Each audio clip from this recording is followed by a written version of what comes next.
आता 13 तारखेला बक्षीस वितरण ठेवलं होतं. मग मी तिथं पोहोचलो होतो. मग त्यांनी माझे म्हणजे जे जे महाड केसरी उपमहाड केसरी आहेत त्यांना स्टेजवर बोलवून त्यांनी माझा सन्मान केला नाही.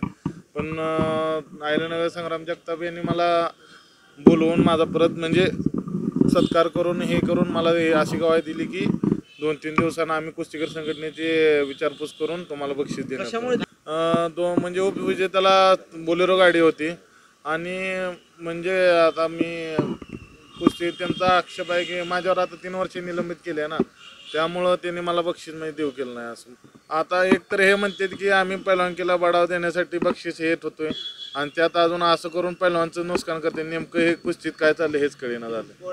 ते निलंबनाविषयी म्हणजे जे आयोजक आहेत ते मला बक्षीस देऊ करतात, पण जे कुस्तीगीर संघटनेचे जे काय कार्याध्यक्ष अध्यक्ष असतील ते मला बक्षीस देऊ करेना झाले. एवढं झाले बघ. नाही कुस्तीगीर संघटना आणि कुस्तीगीर परिषद या दोन्ही असल्यामुळं आम्ही कुस्तीगीर परिषद 100% खेळणार आहे.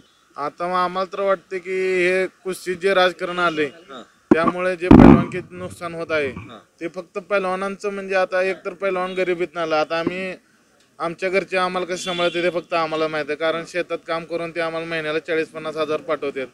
आणि परत हे असं म्हणजे कुठल्या राजकारणापायी एखाद्या पैलवानाचं नुकसान करणं म्हणजे किती हे तुम्हाला बी माहित आहे. म्हणजे काय होतं ते घरच्यांना आमच्या हे आम्हालाच माहित आहे. गेल्या 2 वर्षात सगळे भोगले काय खेळाडूंनी खरंच हे सगळं. हो नक्कीच. आतापर्यंत झालेल्या कुस्तीगीर महासंघटनेचा असेल किंवा कुस्तीगीर परिषद असेल ते काय सगळ्यांनी झालेला अन्याय म्हणजे कुस्तीगीर संघटनेने केला असो किंवा कोणी, पण ते म्हणजे पैलवानाला भोगावं येतं एवढंच झाले. आता अजून तर काय म्हणजे त्या कुस्तीगीर संघटने म्हणजे त्या प्रमाणपत्र मी अजून कुठे हे केलं नाही, पण पोलीस भरतीला हे तर अजून कामी नाही येत ते. म्हणजे अजून ते म्हणतात की अधिकृतच नाही ना, असं हे चालू आहे सध्या. तर होय नक्कीच. जे म्हणजे आता जे राजकारण चालू आहे म्हणजे जे सर्व नेते मंडळी असतील किंवा कुस्तीगीर महासंघटनेचे असतील किंवा कुस्तीगीर परिषदेचे असतील त्यांनी सर्वांनी एकत्र बसून काय म्हणजे सल्ला करून आता पैलवानाला न्याय दिला पाहिजे. पैलवानाला न्याय मिळाला तरच पैलवानकी वाढणार आहे, नाहीतर ही पैलवानकी संपायला वेळ लागणार नाही.